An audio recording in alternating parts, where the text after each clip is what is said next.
You're listening to the Full and Thriving Podcast, a place where courageous women come to break free from food obsession, heal their relationship with their body, and strive to live a life that's present, lighthearted, and meaningful.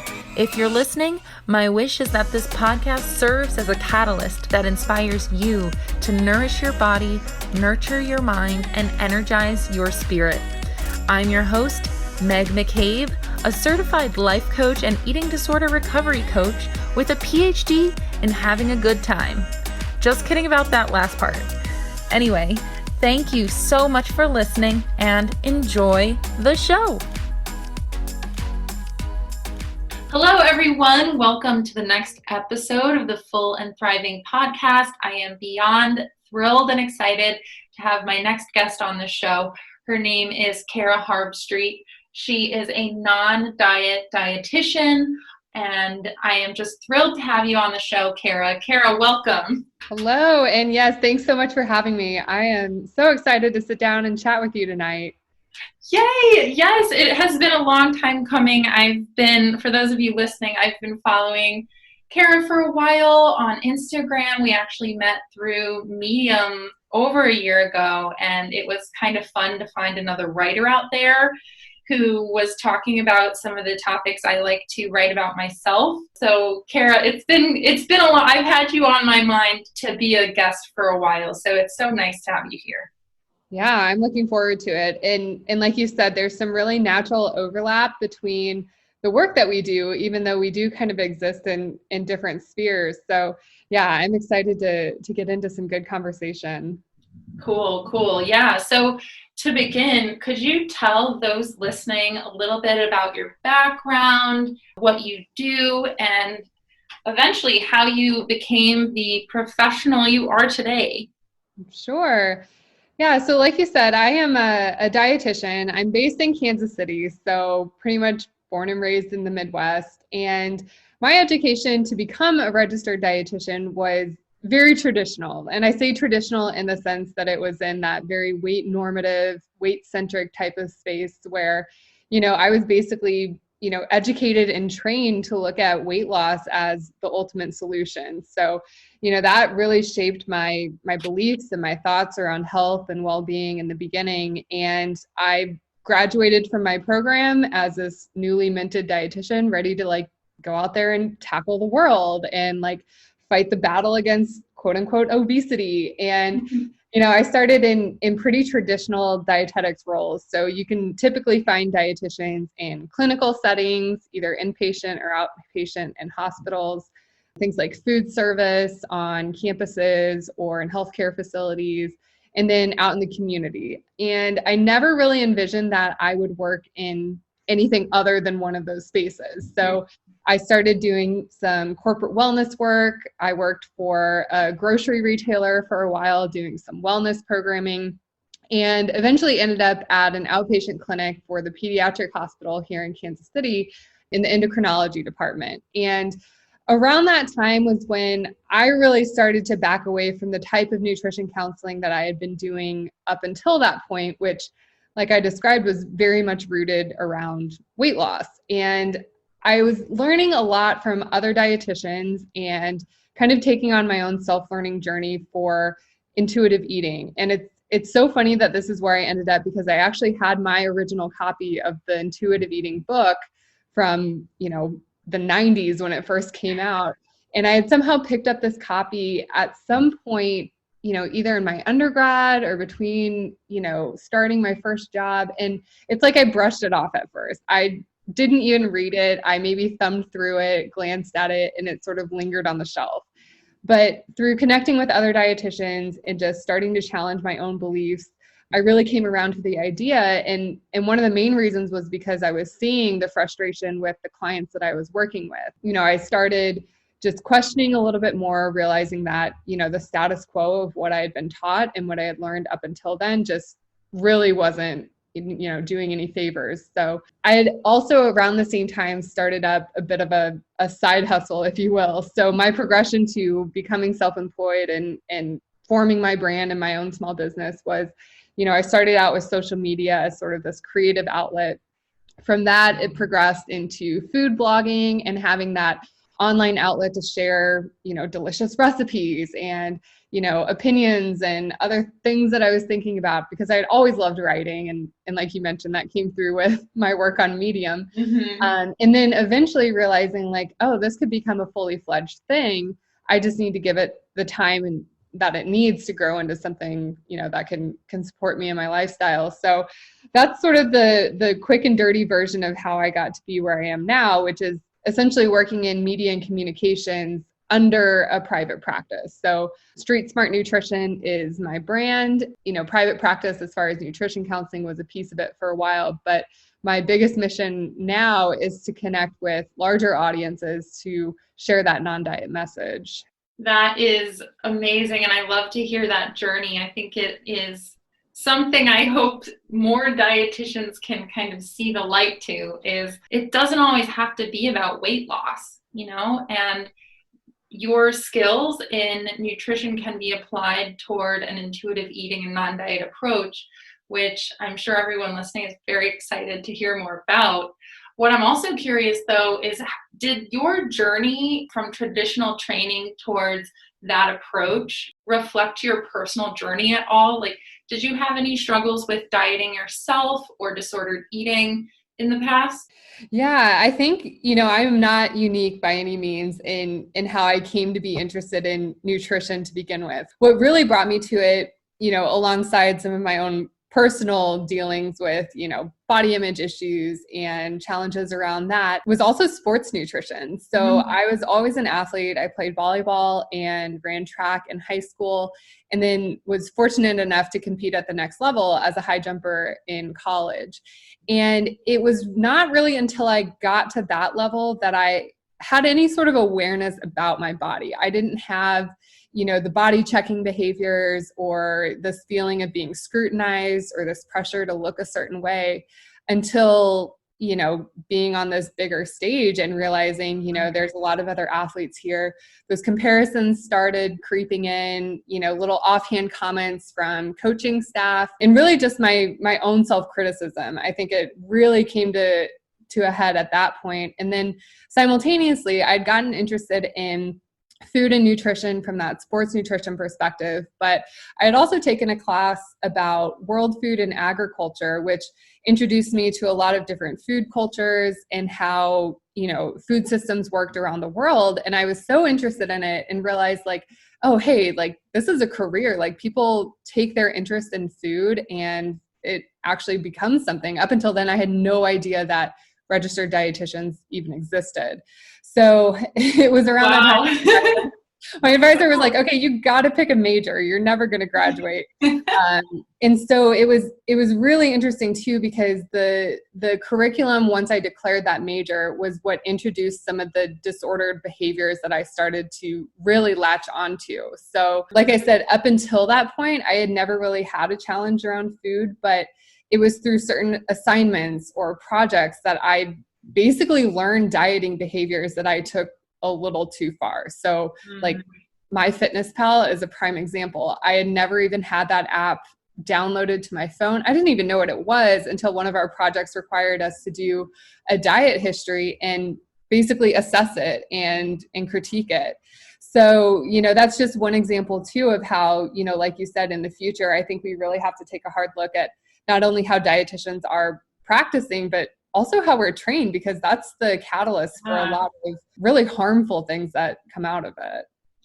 I've heard stories similar to this before, but usually it starts with the dietitian having some sort of body image issue or difficulty with food, and then that piquing an interest into the dietitian world.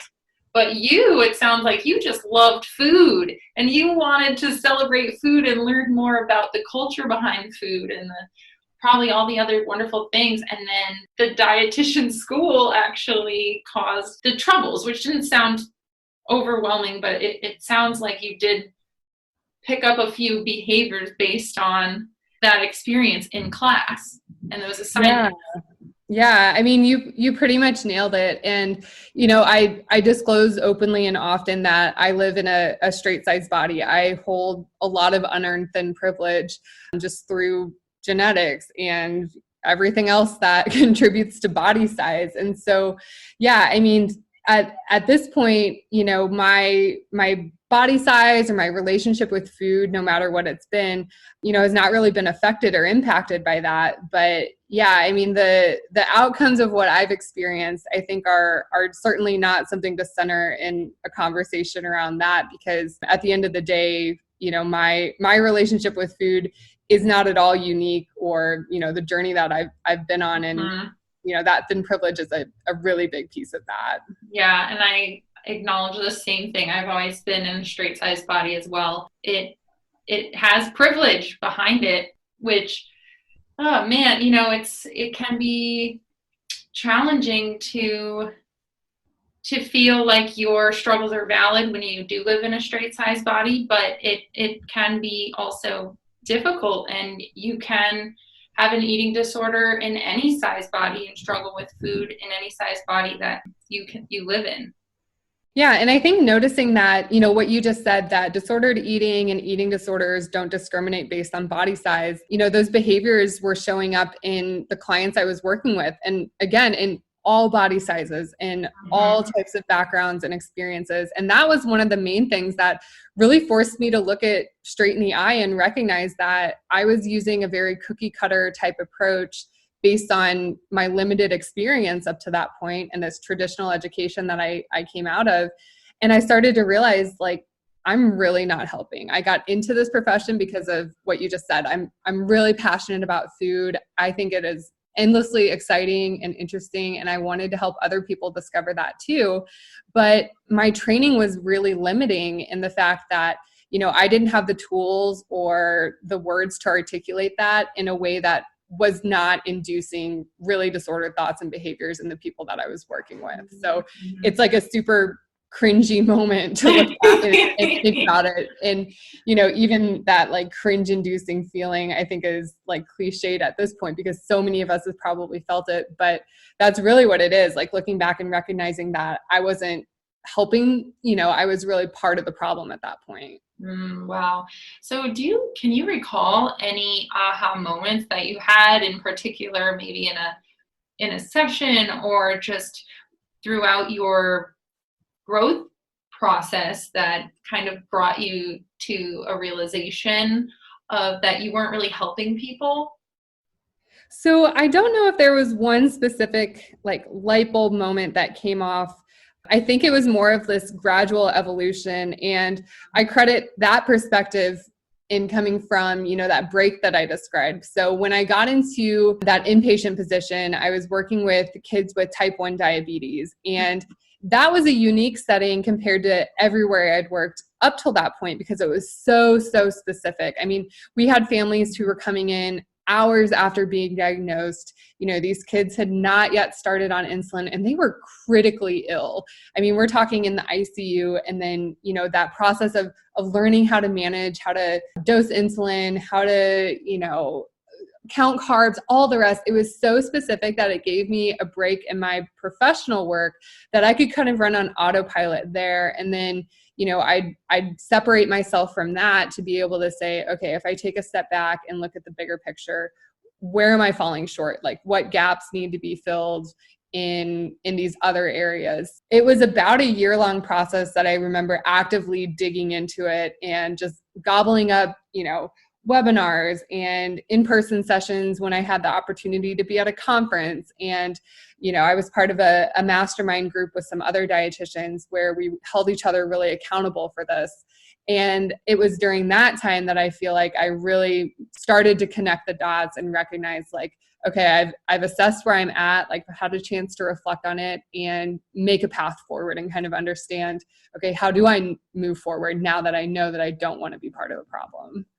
That's really amazing, and so important that you recognize that even though you had those years of training behind you, that you could really empower yourself to be part of a positive change instead of enforcing kind of those traditional values. And I think, like you said, you described hearing similar stories from other people that you've talked with in this space, and the same thing was happening to me. Getting to be closer friends with other dietitians and reflecting back on our different programs, it was like one of those things where you spin around and you're like, wait, you too? Like, it's just me? And that was really validating, but also made it even more obvious that, okay, this is something that needs to be addressed. So I don't know if at this point, curriculums have changed that much. I've been a dietitian for about 6 years at this point. From what I'm hearing, I mentor some students and interns, and from what I'm hearing, the tides are changing, but it's almost like trying to turn the Titanic. Like, it's just really slow going to fight against these systems that have been in place and been accepted and normalized for such a long time. I can see that being a very slow, arduous process to change all of the schooling and the mindset behind the dietitian field. But, I am really curious. So once you finally saw that light, and you're like, maybe I want to look into intuitive eating and becoming a non-diet dietitian. Could you explain to everyone listening what exactly a non-diet dietitian is?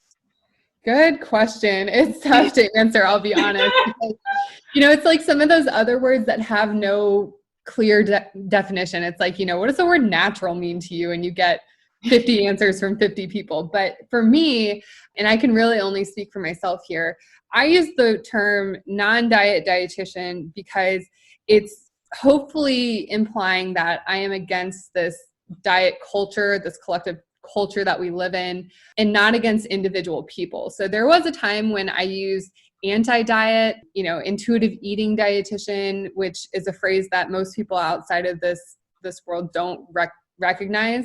And one of the biggest, I guess, not necessarily a point of contention, but one of the biggest debates seemed to come around that distinction between anti-diet or non-diet and anti-dieter, because when you are so engrossed in your food rules and you're so wrapped up in this disordered type of behavior, you really internalize it. It almost becomes part of your identity. And even though when I used the term, I was talking about the culture and the system, a lot of people took that to mean that, oh, well, you're against anyone who desires weight loss, or you're against anyone who is attracted to a diet or feels tempted to diet. And I really wanted to steer clear of that, because ultimately that turns people away and closes them off to a message that I truly believe can be so beneficial for anyone who eats food. And what I was finding was that it really created a lot of defensiveness. And as a result, I in turn became really defensive. Like, I just wanted to sink my heels in and like fight for this even harder. And it created tension that wasn't helpful or necessary. So for me, a non-diet dietitian is one who, employs a bunch of different frameworks. That could be the principles of intuitive eating. It might be the health at every size framework, which is actually trademarked and credited to fat activists and has existed for many, many years at this point. There's a lot of different frameworks and approaches that you can still use that pull from traditional dietetics, like medical nutrition therapy, but it all kind of coalesces and centers around the individual person. So we can and should continuously modify it based on individual needs. And I think that's where it gets so confusing for a lot of people, is because it's hard to describe this level of nuance when you only have like a one-liner on Twitter or this soundbite in the media, I completely agree. So when you work with people and they say they want to lose weight, how do you answer that question? Yeah, it's kind of the elephant in the room. I think one misconception is that, if we're a non-diet dietitian, that we never address weight loss, or it never comes up in conversation, that we just avoid it. I would say that actually couldn't be further from the truth. I know from familiarizing myself with how some other dietitians practice and from my own experiences that it's actually better to just get it out in the open. And I've had a lot of clients who approached me, maybe they found my information online or they were referred by someone else. They have no idea what my nutrition philosophy is. They just said, hey, you look like someone I might want to work with. And they come in with the interest in weight loss. So what I typically do, and I'll say too, at this point, I'm not doing nearly as much nutrition counseling as I was in the past, but it's sort of like saying, let's sit down and let's just have a conversation. Like, tell me what it is that you're really desiring, and kind of just excavating what the motivations are. So, we acknowledge that weight loss is a desirable thing, that it provides, something that humans need, whether it's acceptance or community or validation. The pressure of weight stigma and fat phobia in our society cannot be overstated. It is a serious, serious problem that impacts people on all levels. And the desire to escape from under that pressure is very real. I don't share the lived experience of having been on the receiving end of that, but by openly acknowledging that and playing more of a partner role rather than, hey, I'm the dietitian, I'm the voice of authority to tell you what to do, I think that's been really helpful. And clients have been more receptive to hearing about this approach after we started out that way. Sometimes I think, and I might be totally wrong, but I was trying to answer this question myself about what exactly is a non-diet dietitian? How do you describe that? And would you say that a lot of your work has to do with helping people heal their relationship with food more than anything else? I would say so. And even that concept of having a relationship with food can seem so foreign and out there and really kind of silly. I mean, if I had thought about it, in my younger years, I would have thought, like, you can't have a relationship with food. Like, what does that even mean? But I think it's just broadening our definition of health too, and really encouraging our clients to stretch their imagination beyond what we've been taught to believe is quote unquote healthy. I referenced diet culture earlier, which is sort of the collective, system that we live in. And our society has a very strong bias towards a thin, ideal beauty standard. And the diets that we see and the fads and the trends, they really have one thing in common, which is that they want you to lose weight by any means necessary. So you can kind of fill in the blank with whatever the trendy diet of the day is. But, that's really feeding into that belief that weight loss is the ultimate solution, that once you're thin, you'll be happy, that you'll be accepted. And it's really challenging those beliefs in a way that still supports someone in practicing, body autonomy is very, very important. Feeling empowered around food choices and having the knowledge and confidence to go out there and just filling their toolkit with the things that can build that resilience towards what we've talked about, like, weight stigma and fat phobia, that temptation to go back to dieting, just building that resiliency to move through triggering situations or tough challenges in a way that still honors their body and their health in that moment. That's a very well put way of kind of summarizing this question that I've kind of presented to you. So I really appreciate you answering this and helping clarify what exactly non-diet means. I also wanted to ask you, what is the health at every size approach for those who don't know? Yeah, good question. So I think that's one of the other myths around a non-diet approach or non-diet work, is that it's sort of loosey-goosey, like we pull ideas out of thin air and run with them. But in reality, health at every size, like I mentioned, is a trademark brand. So there are 5 pillars or tenets of this approach, and you'll hear it called HAES, or the acronym HAES, health at every size. It was created by a group of fat activists who were really battling against these larger systems. So it's an intersectional approach that, brings in diverse and, unique voices and perspectives and experiences to create a 5-pillared approach and framework. So we always have that to lean on. It's sort of like the guardrails or the bumpers on a bowling lane, because within that there is a ton of flexibility, and that's what makes it so adaptable and easy to modify for unique needs and preferences. But at the same time, we have this sort of umbrella structure that we exist within, and it's really helpful because we have really clear lines in the sand of what is considered HAES informed and what is not. So that's one of the biggest benefits is understanding that, yeah, there's certain things like, having the goal for weight loss, like that's a huge red flag that, this isn't HAES informed or HAES aligned. Mm-hmm. So I'm not going to ask you to list off all 5 pillars, but could you kind of summarize the foundations of health at every size? Yeah. So I definitely encourage you to check it out online, because I know podcasting platforms are often short on time, but if you're interested in more, there are a lot of great resources and a lot of great writers out there who are covering this topic. But one of the things that I admit was tough for me to wrap my head around at the beginning, and I often got it confused, was confusing it with healthy at every size. And I mistakenly thought at first that, oh, this means that, you can be healthy at every size, at any size. And it wasn't until much later that I had done a lot more, learning and unlearning on my own, that I realized, okay, it's not about being healthy at every size. It's about health at every size, which means that we support healthful behaviors regardless of the type or size or shape of body that you live in.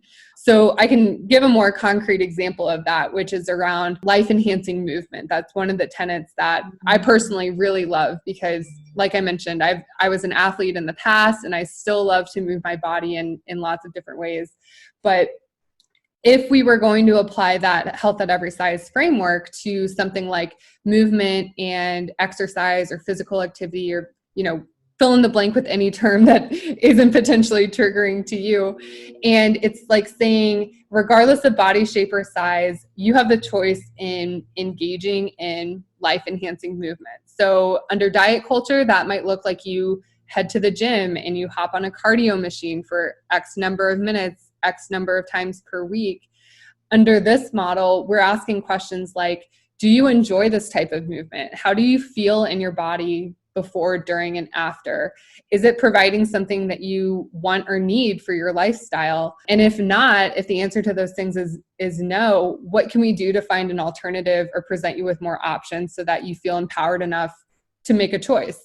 And this isn't based around the goal of weight loss, so it doesn't have to look like any traditional version of this that you've seen in the past. So those approaches, I think, for distinguishing between healthy at every size and health at any size really centers around choice and body autonomy, because ultimately at the end of the day, I'm the expert of my body, but just because I'm a dietitian does not make me the expert in anyone else's body. So that always comes secondary or tertiary or far, far down the list from someone's actual lived experience. And it's putting them in that expert seat to say, I know my body, let's build trust around it, and what I know I need to do to reach whatever goal. The other interesting thing too that I didn't know about this approach in the beginning was that it doesn't center a pursuit of health as a moral indication. It doesn't say that, oh, you have to choose to be healthy no matter what at any size. You have to pursue health and well-being. It is perfectly acceptable to say, hey, this isn't a priority for me right now. This isn't one of my personal values, or this isn't something that I can dedicate time and energy and resources to. And that is no better or no worse than the people who say that, yes, actually, it is a personal value and it is something that I want to pursue. So it levels the playing field in that sense as well. It's very empowering. I remember when I first heard of HAES, I had a eureka moment. I was like, this is what we all need, just because it really does provide a sense of empowerment and choice. And also it takes the pressure off a little bit of having to constantly pursue health. Like you were saying, like you can almost own up to the fact that it isn't a priority in your life right now. And you don't have the time to devote to going to the gym or meal prepping or whatever it may be that you may have felt pressure to do in the past. Exactly. And, I think too, in this year of 2020, when, a lot of the options that may have been available in the past, like even just going to a gym, those options are off the table. People's budgets are being affected, people's time, their energy, just their bandwidth for dealing with the pandemic has made it really, really tough. And again, I can't speak for anyone else, but I have to imagine that freedom to say, hey, I'm doing the best I can with what I've got right now.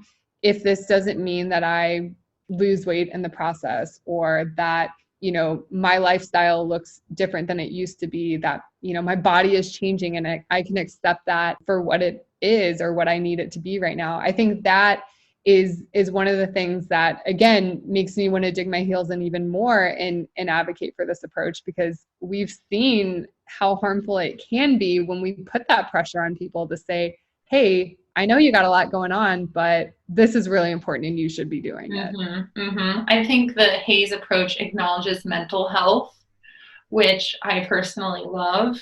And one piece of that has stuck with me for a while is the concept that was made clear when I read the Health at Every Size book, is that chronic dieting can have more of a mental impact in a negative way and have more health consequences than, even if you are living in a thin body, you could still have more health consequences because of the mental torment and physical torment that you're putting yourself through. Whereas if you were to allow more of a flow into your life and adopt the Hayes approach, you are mentally happier, you have more joy in your life, and you become a more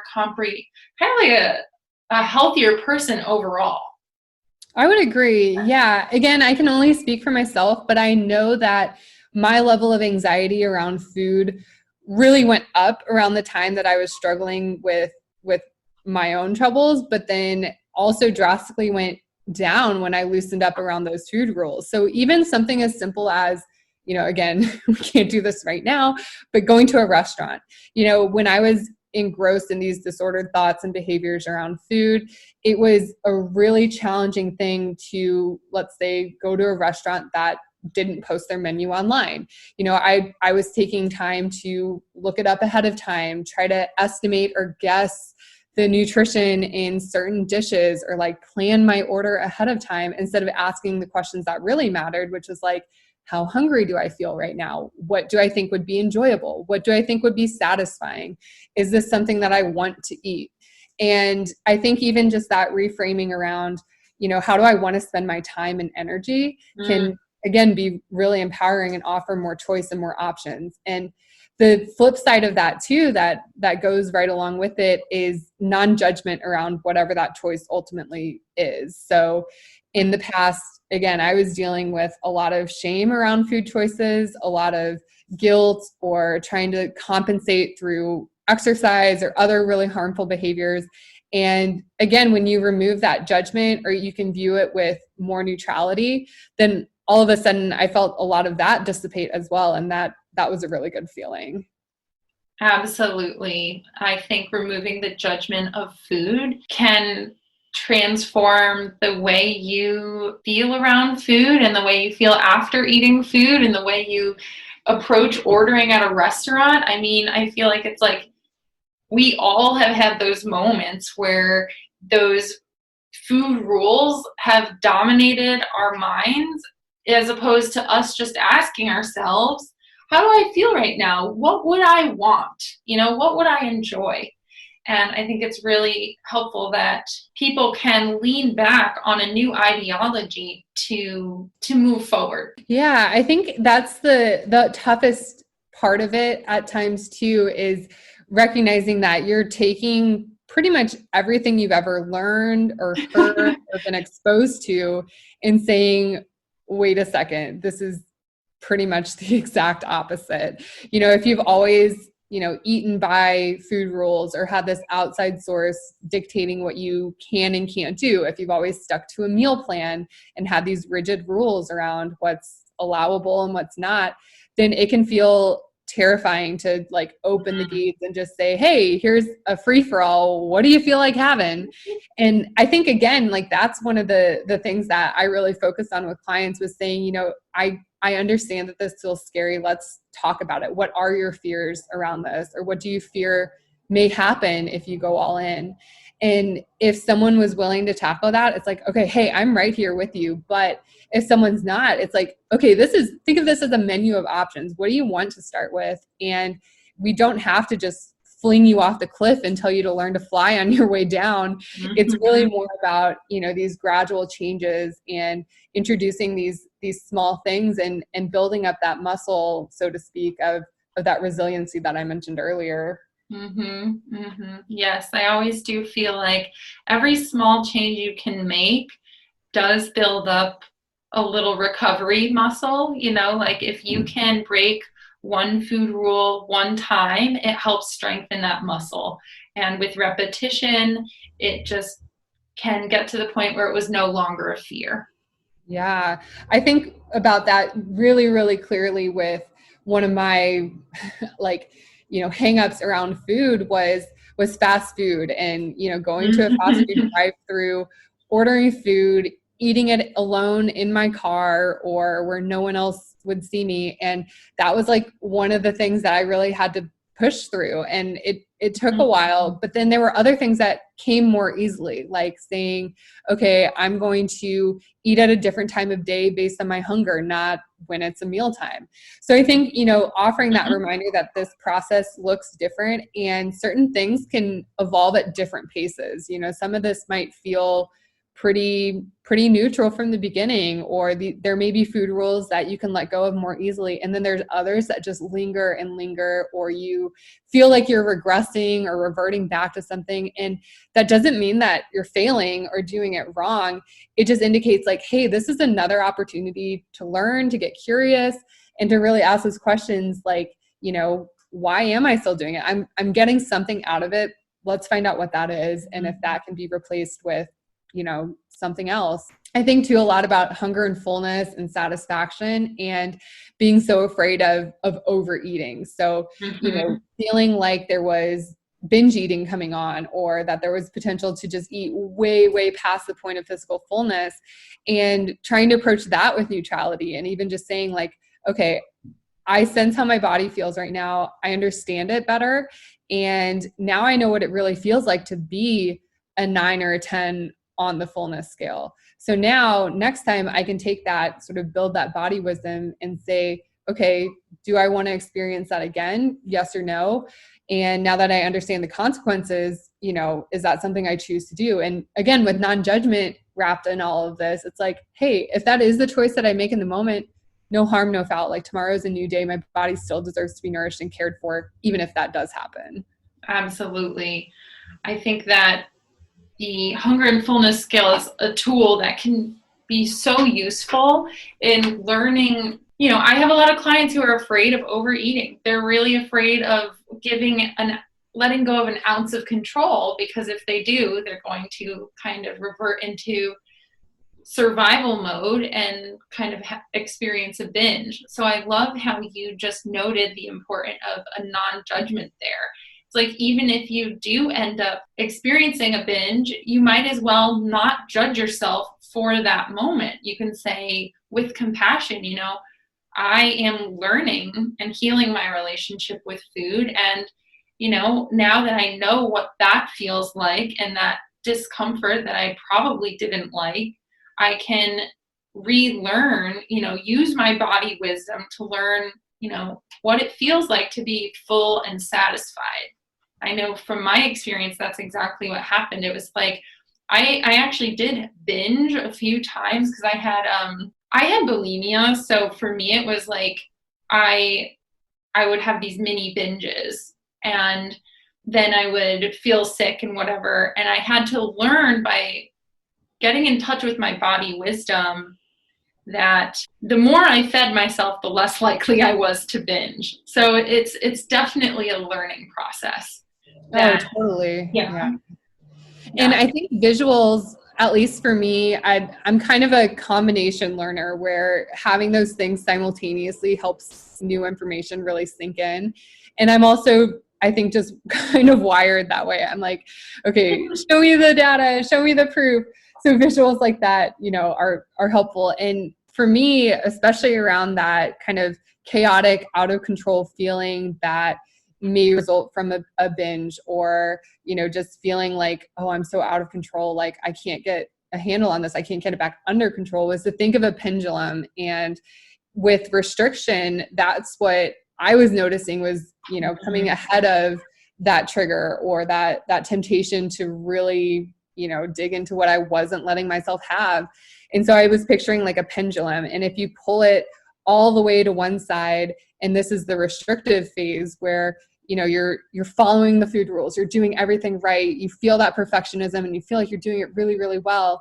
you can only maintain that for so long. And so no matter how far you've pulled that, pendulum to one side, it's only a matter of time before the tension breaks and that pendulum swings just as far to the other end of the spectrum, which a lot of times does look like binge eating or that out of control feeling. And sitting with that discomfort and being okay with feeling that physically, mentally, and emotionally uncomfortable is kind of what has to happen for you to not go right back into that cycle where you pull your pendulum right back over to the other side.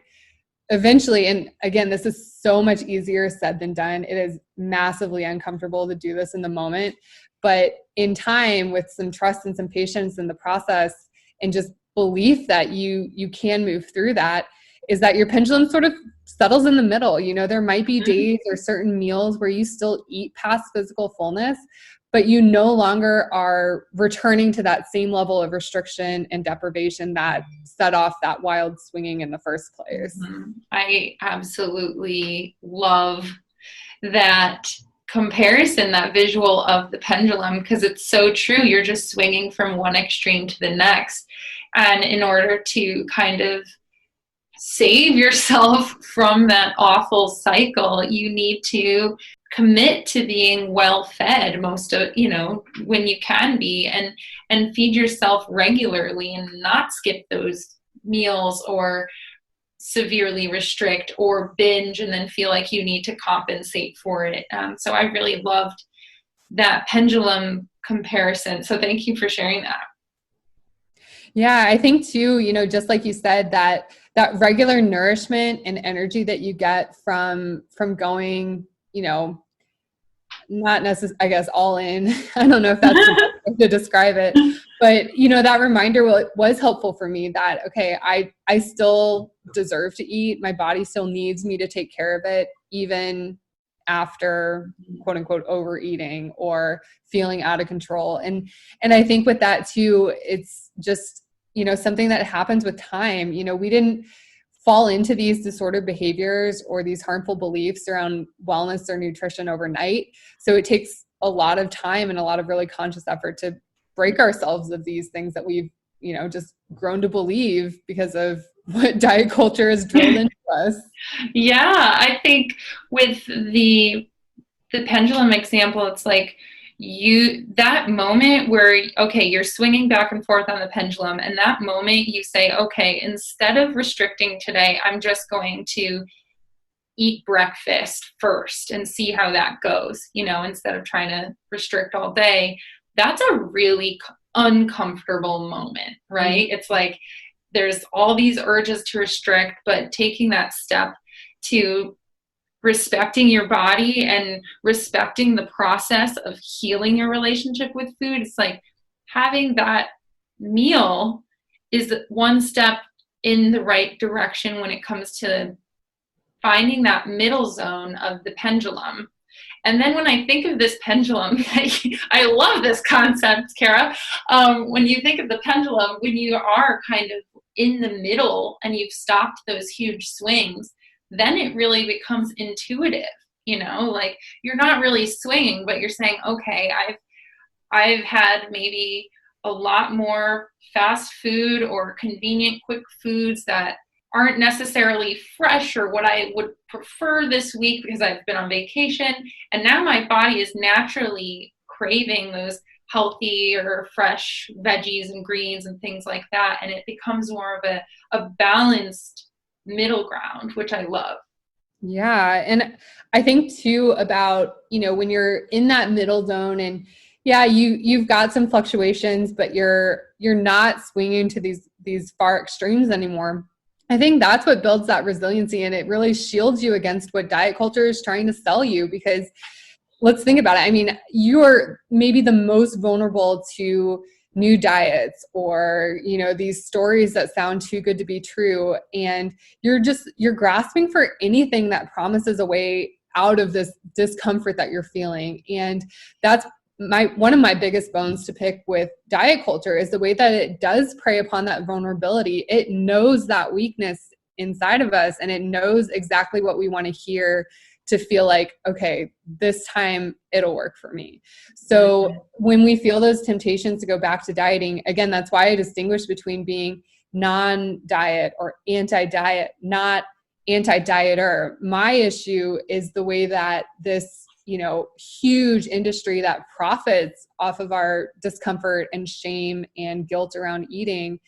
My issue is with how that continues the process for so many people and keeps them trapped in that, pendulum swinging back and forth from one extreme to the other. Yeah, diet culture really can keep you stuck. So it's so helpful that there are voices out there like your own to really disrupt that train of thought and offer a new way of living and relating to food and feeding yourself and moving. I just am so appreciative of the work that you do and other non-diet dietitians and HAES practitioners out there, because whenever I have a client who comes to me in need of like a dietitian, I'll always say you need to find like a non-diet HAES informed dietitian, because we need to take the judgment out of food. We need to take the shame and guilt out of food that you've had for all these years. And it's just so valuable to have the knowledge that everyone in your field brings to the eating disorder world. So thank you. Yeah, well, I appreciate you saying that. And of course, I can't take any other credit because, like I said, my learning has been informed by the work of so many others that came before. And because I don't have that lived experience of being in a large or fat body, I'm basing my work off of what I've learned through them, and also really guided by clients. So I think for me, it was so helpful to see where those intersections were coming, how diet culture and our preference for certain body shapes is really structured by racism. I mean, that's a huge thing within those beauty standards of our preference for certain body types, how food culture has been very whitewashed to exclude things that would be totally normal in other cultures. And yet from our viewpoint here, they either aren't allowed, they aren't healthy enough, they aren't nutritious enough, and just really, digging into that as well to recognize like, okay, this isn't just about body size or food or, culture, it's all of it. And it's really got to be tackled from all angles because it's so prevalent and it's so systemic at this point. Yeah, it really is. I just want to offer this notion to those listening who may not be totally immersed in the non-diet world or the health at every size world or the fat activist world, but dieting and diet culture is really a social issue.